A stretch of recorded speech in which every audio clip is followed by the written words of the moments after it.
तो स्वागत है आप सभी का आपका अपना ही यूट्यूब चैनल मेजर टारगेट पर। तो फ्रेंड आज फिर हम लोग लेके आ चुके हैं क्लास 10 के सामाजिक विज्ञान यानी कि सोशल साइंस का क्वेश्चन बैंक का अगला पार्ट, जिनमें हम लोग काफ़ी महत्वपूर्ण है 30 most important VVI objective questions को देखने वाले हैं। और दोस्तों ये सामाजिक विज्ञान यानी कि सोशल साइंस का क्वेश्चन बैंक का 10वां पार्ट। इससे पहले हम लोग काफ़ी सारे पार्ट को देख चुके हैं पार्ट वाइज। अगर आप अभी तक नहीं देखिए तो प्लेलिस्ट में जाके जरूर चेकआउट कीजिएगा, वहाँ पे आपको काफ़ी सारे वीडियो मिल जाएंगे, ठीक है।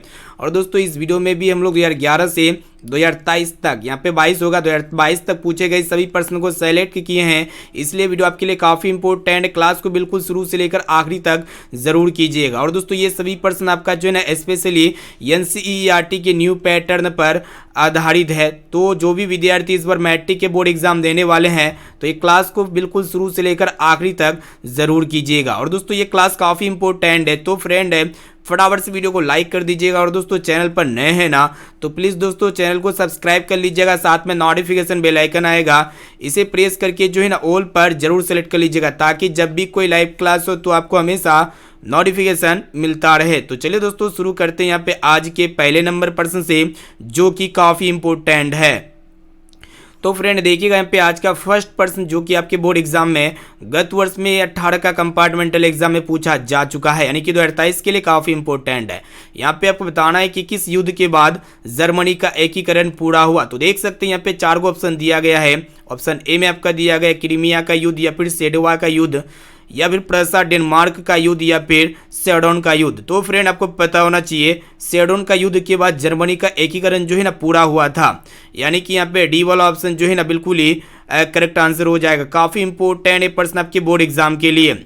अब चलिए फ्रेंड देखते हैं यहाँ पे नेक्स्ट क्वेश्चन की तरफ बढ़ चलती है, जो कि बहुत इंपॉर्टेंट है। तो देख सकते हैं गत वर्ष में जो है ना 19 का दूसरा सीटिंग में पूछा जा चुका है। यहाँ पे आपको बताना है कि यंग यूरोप का संस्थापक कौन थे। तो देख सकते हैं यहाँ पे ऑप्शन ए में आपका दिया गया है मेजिनी, या फिर गैरीबाल्टी, या फिर विक्टर एमेनुएल, या फिर मुसोलिनी। तो फ्रेंड ये जो यंग यूरोप का जो संस्थापक थे कौन थे, मेजनी थे, इसे आपको याद होना चाहिए, यानी कि यहाँ पे ए वाला ऑप्शन इसका बिल्कुल ही सही उत्तर हो जाएगा। दोस्तों ये मेजनी का संबंध किस संगठन से था, तो कार्बोनेट संगठन से था, साथ में इसे भी आपको याद होना चाहिए। देखते हैं यहाँ पे नेक्स्ट क्वेश्चन, जो कि आपके बोर्ड एग्जाम के लिए काफ़ी इंपॉर्टेंट है। देख सकते हैं गत वर्ष में जो है ना 19 का दूसरा सीटिंग में पूछा जा चुका है। यहाँ पे आपको बताना है कि यूरोप का मरीज किसे कहा जाता था, काफ़ी इंपॉर्टेंट है। तो देख सकते हैं यहाँ पे ऑप्शन ए में आपका तुर्की को, या फिर इटली को, या फिर इंग्लैंड को, या फिर फ्रांस को। तो फ्रेंड ये यूरोप का मरीज किसे कहा जाता था, तो तुर्की को जो है ना यूरोप का मरीज कहा जाता था। और दोस्तों आपके एग्जाम में एक प्रश्न ये भी पूछे जाते हैं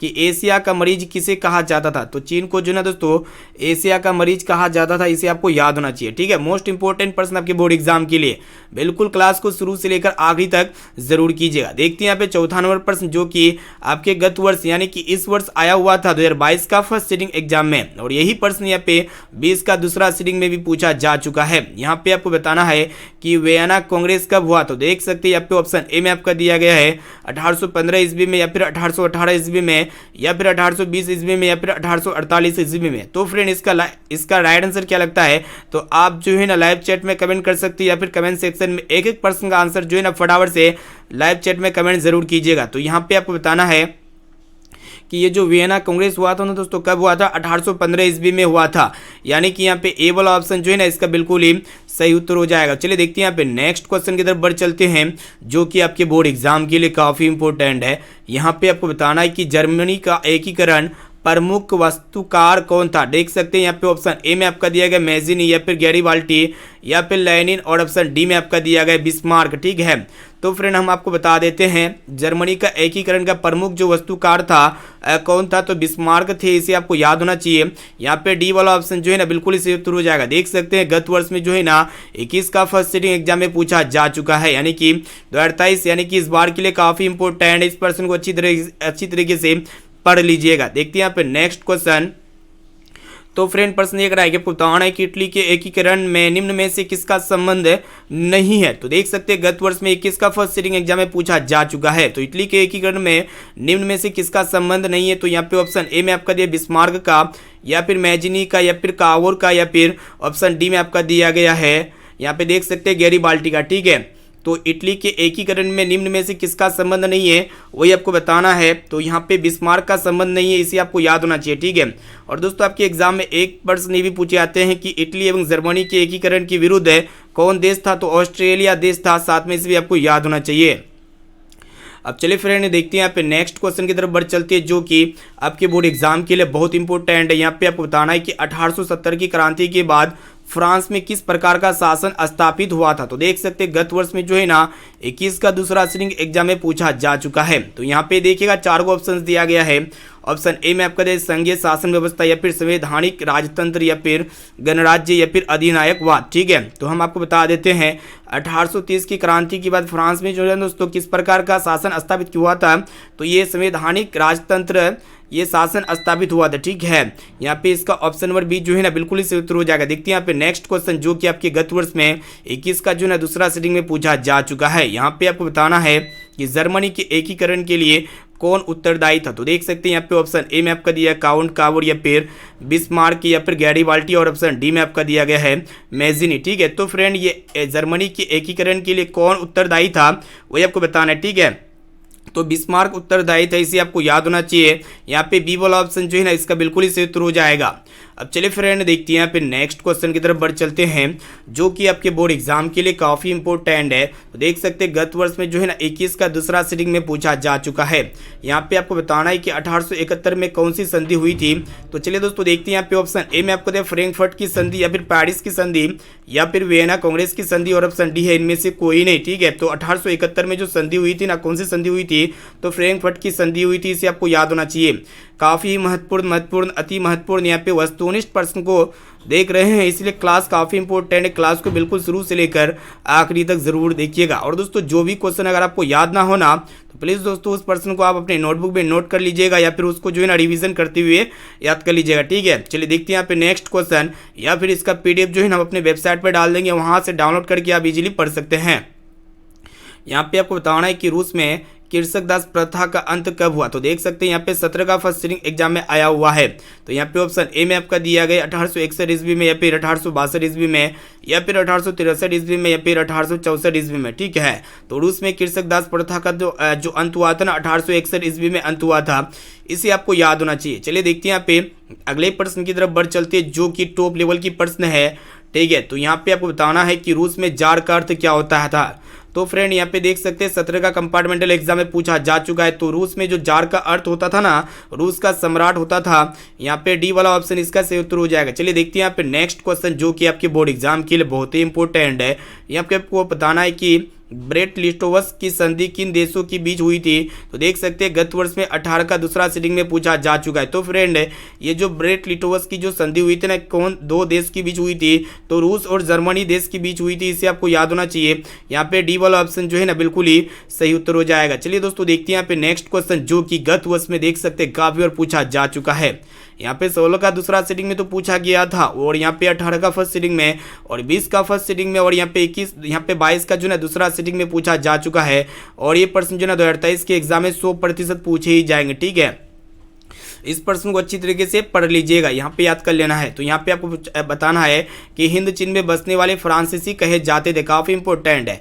तो यहाँ पे ऑप्शन ए में आपको दिया फ्रांसीसी, या फिर शासक वर्ग, या फिर कोलन, और ऑप्शन डी में आपका दिया हुआ है जनरल। तो फ्रेंड हिंद चीन में बसने वाले फ्रांसीसी को क्या कहे जाते थे, तो कोलन कहे जाते थे, यानी कि यहाँ पे सी वाला ऑप्शन जो है ना बिल्कुल ही सही उत्तर हो जाएगा। चलिए फ्रेंड देखते हैं यहाँ पे नेक्स्ट क्वेश्चन की तरफ बढ़ चलते हैं, जो कि आपके बोर्ड एग्जाम के लिए बहुत इंपॉर्टेंट है, मोस्ट इंपॉर्टेंट है। यहाँ पे आपको बताना है कि भारत में खिलाफत आंदोलन कब और किस देश के शासक के समर्थन में शुरू हुआ था, ठीक है। तो आपको सबसे पहले पता होना चाहिए भारत में जो खिलाफत आंदोलन हुआ था ना दोस्तों, कब हुआ था, वही आपको बताना है, ठीक है।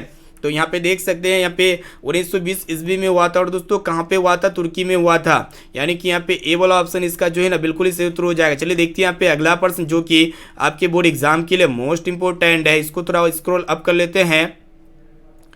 चलिए दोस्तों देखते हैं यहाँ पे नेक्स्ट क्वेश्चन क्या करा है कि यहाँ पे आपको बताना है कि सविनय अवज्ञा आंदोलन कब और किस यात्रा से शुरू हुआ था। तो देख सकते हैं गत वर्ष में यहाँ पे लगातार 3 बार पूछा जा चुका है। 2023 के एग्जाम में 100% पूछे जाएंगे। यहाँ पे आपको बताना है कि ये जो सविनय अवज्ञा आंदोलन जो शुरू हुआ था दोस्तों कब हुआ था और किस यात्रा से शुरू हुआ था। तो 1930 ईस्वी में हुआ था और दांडी यात्रा से शुरू हुआ था। यानी कि यहाँ पे सी वाला ऑप्शन जो है ना बिल्कुल ही से उत्तर हो जाएगा। चलिए दोस्तों देखते हैं यहाँ पे नेक्स्ट क्वेश्चन जो कि गत वर्ष में यहाँ पे 2 बार पूछा जा चुका है, 11 का कंपार्टमेंटल में और 18 का दूसरा सीटिंग में पूछा जा चुका है। यहाँ पे आपको बताना है कि पूर्ण स्वराज की मांग का प्रस्ताव कांग्रेस के किस वार्षिक अधिवेशन में पारित हुआ था। काफी इंपॉर्टेंट है। तो फ्रेंड ये जो पूर्ण स्वराज की मांग का जो प्रस्ताव हुआ था ना कांग्रेस के किस अधिवेशन में पारित हुआ था। चलिए यहाँ पे लाहौर अधिवेशन में पारित हुआ था और दोस्तों कब हुआ था तो 1929 ईस्वी में पारित हुआ था। यहाँ पे ए वाला ऑप्शन जो है ना बिल्कुल ही सही उत्तर हो जाएगा। ये सभी प्रश्न जो है ना आपका इतिहास का है। यहाँ पे आपको एक एक क्वेश्चन को जो है ना अच्छी तरीके से पढ़ लीजिएगा, ठीक है। चलिए देखते हैं यहाँ पे 17 नंबर प्रश्न भी मोस्ट इंपोर्टेंट है। यहाँ पे 3 बार पूछा जा चुका है। तो देख सकते हैं लाइव प्रूफ। यहाँ पे आपको बताना है कि राष्ट्रीय स्वयं सेवक संघ की स्थापना कब और किसने की थी, ठीक है। तो फ्रेंड ये राष्ट्रीय स्वयं सेवक संघ की जो स्थापना की थी ना सबसे पहले आपको बताना है कि कब हुआ था और किसने की थी, ठीक है। तो 1925 ईस्वी में हुआ था और दोस्तों किसने की थी, केवी हेड गेवार ने की थी। इसीलिए यहाँ पे ऑप्शन बी जो है ना बिल्कुल ही सही उत्तर हो जाएगा। अब चलिए फ्रेंड देखते हैं यहाँ पे नेक्स्ट क्वेश्चन की तरफ बढ़ चलती है जो कि आपके बोर्ड एग्जाम के लिए मोस्ट इंपोर्टेंट है। तो देख सकते हैं यहाँ पे खास करके जो है ना इस वर्ष यानी कि 22 का फर्स्ट सीटिंग एग्जाम में पूछा जा चुका है और 18 का यहाँ पे दूसरा सीटिंग में पूछा जा चुका है और 13 का कंपार्टमेंटल में भी पूछा जा चुका है। यहाँ पे आपको बताना है कि वल्लभ भाई पटेल को सरदार की उपाधि किस किसान आंदोलन के दौरान दी गई। तो देख सकते हैं यहाँ पे ऑप्शन ए में आपको दिया बारदोली या फिर अहमदाबाद या फिर खेरा और ऑप्शन डी में आपका दिया हुआ है चंपारण, ठीक है। तो फ्रेंड वल्लभ भाई पटेल को सरदार की उपाधि जो दी गई थी ना बारदोली किसान आंदोलन के दौरान दी गई थी। इसीलिए अब यहाँ पे ए वाला ऑप्शन जो है ना बिल्कुल ही सही उत्तर हो जाएगा। चलिए देखते हैं यहाँ पे नेक्स्ट क्वेश्चन जो कि गत वर्ष में 2 बार पूछा जा चुका है, 14 का फर्स्ट सीटिंग में और यहाँ पे 16 का दूसरा सीटिंग में आया हुआ है। यहाँ पे आपको बताना है कि रंपा विद्रोह कब हुआ था, ठीक है। तो देख सकते हैं यहाँ पे ऑप्शन ए में आपका दिया हुआ 1916 ईस्वी में या फिर 1917 ईस्वी में या फिर 1918 ईस्वी में या फिर 1919 ईस्वी में, ठीक है। तो फ्रेंड ये जो रंपा विद्रोह हुआ था ना 1916 ईस्वी में हुआ था। इसे आपको याद होना चाहिए। यहाँ पे ए ऑप्शन इसका बिल्कुल ही सही उत्तर हो जाएगा। चलिए फ्रेंड देखते हैं यहाँ पे नेक्स्ट क्वेश्चन की तरफ बढ़ चलते हैं जो कि आपके बोर्ड एग्जाम के लिए बहुत इंपॉर्टेंट है। तो ये भी प्रश्न जो है ना 19 का फर्स्ट सीटिंग एग्जाम में आया हुआ है। यहाँ पे आपको बताना है कि वैदों की लोटो का नारा किसने दिया था, ठीक है। तो यहाँ पे देखिएगा ऑप्शन ए में आपको स्वामी विवेक आनंद या फिर रामकृष्ण परमहंस या फिर राजा राममोहन राय या फिर स्वामी दयानंद सरस्वती, ठीक है। तो वेदों की और लोटो का जो नारा दिया था दोस्तों किसने दिया था, स्वामी विवेक आनंद जी ने दिया था। यहाँ पे ए ऑप्शन इसका जो है ना करेक्ट आंसर हो जाएगा। चलिए देखते हैं यहाँ पे नेक्स्ट क्वेश्चन जो कि नेक्स्ट लेवल के हैं। यहाँ पे 18 का कंपार्टमेंटल एग्जाम में पूछा जा चुका है। यहाँ पे आपको बताना है कि झारखंड के झरिया क्षेत्र में मुख्यतः क्या पाया जाता है। काफी सिंपल प्रश्न है। तो झारखंड के झरिया क्षेत्र में क्या पाया जाता है दोस्तों, कोयला पाया जाता है। और ये कोयला क्या होते हैं, अनवीकरणीय संसाधन होते हैं, यानी कि कोयला का भंडारण सीमित है। आने वाले समय में कोयला समाप्त हो जाएगी। इसीलिए यहाँ पे डी ऑप्शन जो है ना बिल्कुल ही करेक्ट आंसर हो जाएगा। अब चलिए फ्रेंड देखते हैं यहाँ पे नेक्स्ट क्वेश्चन की तरफ बढ़ चलते हैं जो कि काफ़ी महत्वपूर्ण यहाँ पे क्वेश्चंस आपके सामने प्रस्तुत कर रहे हैं। इसलिए क्लास को बिल्कुल शुरू से लेकर आखिरी तक जरूर कीजिएगा, ठीक है। और दोस्तों यहाँ पे कोशिश कीजिएगा ज़्यादा से ज़्यादा कि एक एक क्वेश्चन का आंसर जो है ना आप हमें फटाफट से लाइव चैट में कमेंट जरूर कीजिएगा। इससे हमको ये पता चलेगा कि आपका तैयारी अच्छी तरीके से चल रही है और आपको जो है ना क्वेश्चंस का आंसर पता है। तो देखिए यहाँ पे नेक्स्ट क्वेश्चन ये कराया कि आपको बताना है कि भारत का कान्हा राष्ट्रीय पार्क प्रसिद्ध है। तो देख सकते हैं यहाँ पे 18 का कंपार्टमेंटल एग्जाम में पूछा जा चुका है। तो यहाँ पे ऑप्शन ए में आपको शेर के लिए या फिर बाघ के लिए या फिर हिरन के लिए या फिर हाथी के लिए, ठीक है। तो फ्रेंड भारत का जो कान्हा राष्ट्रीय पार्क प्रसिद्ध है ना किसके लिए प्रसिद्ध है वही आपको बताना है। तो बाघ के लिए प्रसिद्ध है। यहाँ पे बी ऑप्शन इसका जो है ना बिल्कुल ही सही उत्तर हो जाएगा। चलिए फ्रेंड देखते हैं यहाँ पे नेक्स्ट क्वेश्चन 23 नंबर प्रश्न जो कि बोर्ड एग्जाम में 18 का कंपार्टमेंटल में भी ये भी प्रश्न पूछा जा चुका है। यहाँ पे आपको बताना है कि डॉक्टर मेधा पाटकर घनिष्ठ रूप से जुड़ी हुई है, यानी कि किससे जुड़ी हुई है वही आपको बताना है, ठीक है। डॉक्टर मेधा पाटकर ये घनिष्ठ रूप से किससे जुड़ी हुई है, तो नर्मदा बचाओ आंदोलन से जुड़ी हुई है। और दोस्तों ये नर्मदा एक प्रकार का क्या है, नदी है। यहाँ पे सी वाला ऑप्शन जो है ना बिल्कुल ही सही उत्तर हो जाएगा। अब चलिए फ्रेंड देखते हैं यहाँ पे नेक्स्ट क्वेश्चन की तरफ बढ़ चलते हैं जो कि गत वर्ष में देख सकते हैं 18 का कंपार्टमेंटल में पूछा जा चुका है, यानी कि 2023 के लिए काफ़ी महत्वपूर्ण है। यहाँ पे आपको बताना है कि भारत के किस खनिज का अभाव है। तो भारत में जो है ना किस खनिज का अभाव है, कमी है, तो देख सकते हैं यहाँ पे ऑप्शन ए में आपको दिया भ्रक का, या फिर बॉक्साइट का, या फिर लोहा का, या फिर लेड का। ठीक है, तो फ्रेंड भारत में जो है ना लेड खनिज का अभाव है, यानी कि कमी है। यहाँ पे डी ऑप्शन इसका बिल्कुल ही सही उत्तर हो जाएगा। और दोस्तों खनिज कितने प्रकार के होते हैं, तो खनिज दो प्रकार के होते हैं। पहला होता है आपका धात्विक खनिज और दूसरा होता है आपका अधात्विक खनिज। चलिए देखते हैं यहाँ पे नेक्स्ट क्वेश्चन, जो कि आपके बोर्ड एग्जाम के लिए बहुत इंपॉर्टेंट है। यहाँ पे आपको बताना है कि सुंदरवन है, तो देख सकते हैं गत वर्ष में 22 का जो है दूसरा सिटिंग में पूछा जा चुका है। तो यहाँ पे ऑप्शन ए में आपको देख कर्नाटक में, या फिर पश्चिम बंगाल में, या फिर केरल में, या फिर महाराष्ट्र में। ठीक है, तो फ्रेंड ये जो सुंदरवन स्थित है ना, कहाँ पे स्थित है, पश्चिम बंगाल में स्थित है, यानी कि यहाँ पे बी वाला ऑप्शन जो है ना बिल्कुल ही सही उत्तर हो जाएगा। अब चलिए फ्रेंड देखते हैं यहाँ पे नेक्स्ट क्वेश्चन की तरफ बढ़ चलते हैं, जो कि गत वर्ष में देख सकते हैं 19 का फर्स्ट सिटिंग एग्जाम में पूछा जा चुका है, यानी कि 2023 के लिए मोस्ट इंपोर्टेंट है। यहाँ पे आपको बताना है कि किसने कहा संसाधन होते नहीं बनते हैं। तो यहाँ पे ऑप्शन ए में आपका दिया जिम्मरमैन ने, या फिर महात्मा गांधी जी ने, या फिर संदीप पांडे ने, या फिर इनमें से कोई नहीं। ठीक है, ये एक तरह का इकोनॉमिक्स का प्रश्न है, तो संसाधन होते नहीं बनते हैं, तो किसने कहा, तो जिम्मरमैन ने कहा था। यहाँ पे ए वाला ऑप्शन जो है ना बिल्कुल ही सही उत्तर हो जाएगा। तो फ्रेंड यहाँ पे हम जो है ना क्लास 10 के सभी सब्जेक्ट का यहाँ पे वस्तुनिष्ठ प्रश्न का जो है ना पीडीएफ वीडियो पोस्ट है अपने वेबसाइट पे दे दिए हैं। जो भी विद्यार्थी अभी तक पीडीएफ को डाउनलोड नहीं किए हैं, तो आप जल्दी से आप हमारे व्हाट्सएप ग्रुप में जुड़ जाइए, वहाँ पे आपको जो है ना पीडीएफ डाउनलोड करने का लिंक मिल जाएगा। ठीक है, फिर गूगल में डायरेक्टली आप सर्च कर सकते हैं। अब चलिए फ्रेंड देखते हैं यहाँ पे नेक्स्ट क्वेश्चन की तरफ बढ़ चलते हैं, जो कि बोर्ड एग्जाम के लिए काफी इंपॉर्टेंट है। 19 का यहाँ पे देख सकते हैं दूसरा सिटिंग में पूछा जा चुका है। यहाँ पे आपको बताना है कि पित्तल बनाया जाता है। तो फ्रेंड पित्तल जो है ना किससे बनाया जाता है वही आपको बताना है। ठीक है, तो पित्तल को हम लोग यहाँ पे शॉर्ट ट्रिक होता है इसको याद करने का, पिताजी। तो यहाँ पे पित्तल, पी से हो गया पित्तल किससे बनाया जाता है, तांबा से बनाया जाता है, और जी से यहाँ हो गया आपका जिंक। तो पित्तल किससे बनाया जाता है, तो तांबा और जिंक का क्या होता है, मिश्र धातु होता है। ठीक है, यानी कि Cu और Zn का। तो देख सकते हैं यहाँ पे कौन सा ऑप्शन में दिया गया है, ऑप्शन सी में आपका है, इसीलिए यहाँ पे सी वाला ऑप्शन जो है ना बिल्कुल ही ऐसे उत्तर हो जाएगा। देखते हैं यहाँ पे नेक्स्ट क्वेश्चन, जो कि आपके बोर्ड एग्जाम के लिए काफी इंपॉर्टेंट है। ये भी प्रश्न जो है ना 19 का दूसरा सिटिंग में आया हुआ है, और इनके साथ साथ यहाँ पे 20 का दूसरा सिटिंग में पूछा जा चुका है। यहाँ पे आपको बताना है कि सर्वाधिक वर्षा होती है। तो फ्रेंड सबसे ज्यादा वर्षा कौन से शहर में होती है, तो माउसीराम में होती है। और दोस्तों ये माउसीराम कहाँ पे है, तो मेघालय में है, यानी कि यहाँ पे डी वाला ऑप्शन जो है ना बिल्कुल ही करेक्ट आंसर हो जाएगा। और दोस्तों आपके एग्जाम में एक प्रश्न ये पूछे आते हैं कि मतलब भारत का सबसे कम वर्षा की कहाँ पे होती है, तो लेह में होती है। कहाँ पे होती है, लेह में वर्षा जो है ना सबसे कम होती है। और सर्वाधिक वर्षा कहाँ पे होती है, माउसीराम में होती है। अब चलिए फ्रेंड देखते हैं यहाँ पे नेक्स्ट क्वेश्चन की तरफ बढ़ चलती है, जो कि आपकी बोर्ड एग्जाम के लिए काफी इंपॉर्टेंट है। तो देख सकते हैं यहाँ पे 20 का जो है ना फर्स्ट सिटिंग एग्जाम में पूछा जा चुका है। यहाँ पे आपको बताना है कि हीराकुंड बांध है। तो यहाँ पे ऑप्शन ए में आपको कर्नाटक में, या फिर तमिलनाडु में, या फिर बिहार में, और ऑप्शन डी में आपका उड़ीसा में। ठीक है, तो फ्रेंड ये जो हीराकुंड बांध स्थित है ना कहाँ पे है, वही आपको बताना है, तो उड़ीसा में स्थित है, यानी कि यहाँ पे डी वाला ऑप्शन जो है ना बिल्कुल ही सही उत्तर हो जाएगा। चलिए फ्रेंड देखते हैं यहाँ पे 30 नंबर प्रश्न, जो कि आपके बोर्ड एग्जाम के लिए मोस्ट इंपोर्टेंट है। यहाँ पे आपको बताना है कि द्वितीय पृथ्वी सम्मेलन कहाँ पे हुआ था। ठीक है, तो ये भी प्रश्न गत वर्ष में यहाँ पे देख सकते हैं 20 का जो है ना दूसरा सिटिंग में पूछा जा चुका है। तो यहाँ पे ऑप्शन ए में आपका दिया हुआ है न्यूयॉर्क में, या फिर पेरिस में, या फिर मॉस्को में, या फिर इनमें से कोई नहीं। ठीक है, तो फ्रेंड द्वितीय पृथ्वी सम्मेलन जो है ना कहाँ पे हुआ था वही आपको बताना है। ठीक है, दक्षिण अफ्रीका में हुआ था। कहाँ पे हुआ था, दक्षिण अफ्रीका में द्वितीय पृथ्वी सम्मेलन हुआ था। लेकिन यहाँ पे जो है ना किसी भी ऑप्शन में देखने को नहीं मिल रहा है, इसलिए यहाँ पे ऑप्शन डी हो जाएगा, इनमें से कोई इसका सही उत्तर हो जाएगा। ठीक है, तो फ्रेंड आज की इस क्लास में जो है ना हम लोग क्लास 10 के सामाजिक विज्ञान का क्वेश्चन बैंक में काफी महत्वपूर्ण 10वां पार्ट में हम लोग जो है ना 30 प्रीवियस ईयर मोस्ट इंपोर्टेंट वस्तुनिष्ठ प्रश्न को देख चुके हैं।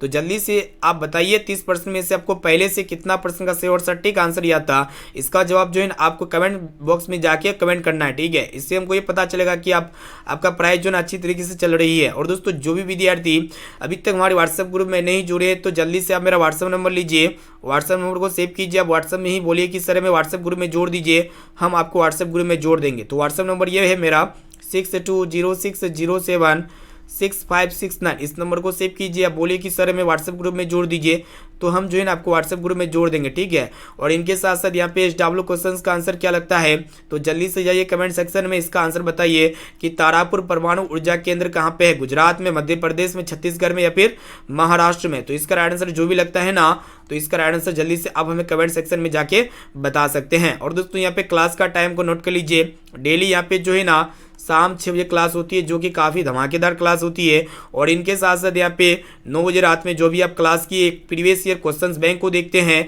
और इनके साथ साथ यहाँ पे 1 बजे दोपहर में जो क्लास होती है, काफ़ी इंपॉर्टेंट क्लास होती है। तो ये सभी क्लास को आप जो है ना जरूर कीजिएगा। और दोस्तों वेबसाइट पर टेस्ट चलता है डेली, तो जो भी विद्यार्थी वेबसाइट में जाकर टेस्ट वगैरह नहीं देते हैं, तो आप जो है ना गलती कर रहे हैं।